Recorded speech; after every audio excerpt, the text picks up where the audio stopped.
सरकार बनने के बाद राष्ट्रपति जी ने मुझे बहुत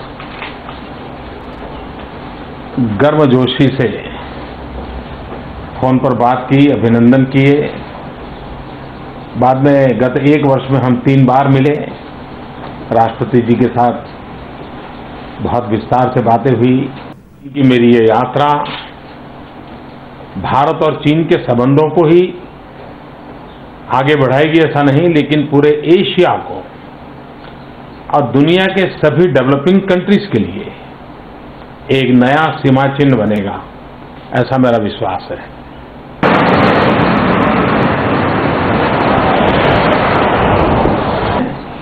मतलब कि युद्ध से मुक्ति की सदी है। चीन और भारत मिलकर के शांति और स्थिर। So we are trying to get you that reaction from Prime Minister Modi. Remember, he has interacted with the Chinese media just before he leaves for China, and he said that India and China relations are set to improve, and this visit is crucial for both the countries. And we have Sneha reporting from Jian province in China. She's tracking all developments on that big story. Sneha, a very significant and a positive note then coming in from the Prime Minister, where he's talking us through about how this visit is particularly important for both the nations, also saying that this is not the century for war.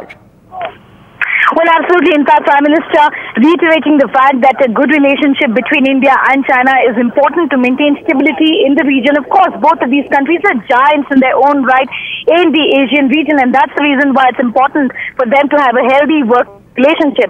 Apart from that, Prime Minister Narendra Modi has got expectations from China. They're talking about economic ties, talking about bolstering the economic ties, talking about the kind of Chinese investments that he's hoping India is going to get. Prime Minister Narendra Modi is going to come to China and talk about the kind of opportunities that India has to offer.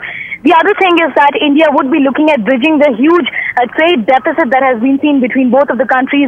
China has soared way ahead of India. $46 billion is the kind of gap that we see as far as trade is concerned between both countries. There's an advantage for China.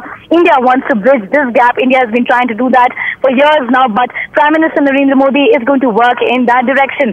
So Prime Minister Narendra Modi's visit here is going to be about fostering economic ties and, of course, making really the most of the deep cultural ties that both of these countries share. But the roadblocks really are facing right into the eye, actually, of both these countries. Global Times yesterday talking about the fact that Prime Minister Narendra Modi should not have gone to Arunachal Pradesh because it is a disputed territory. I was telling you earlier about some of the first reactions coming in from the Chinese side.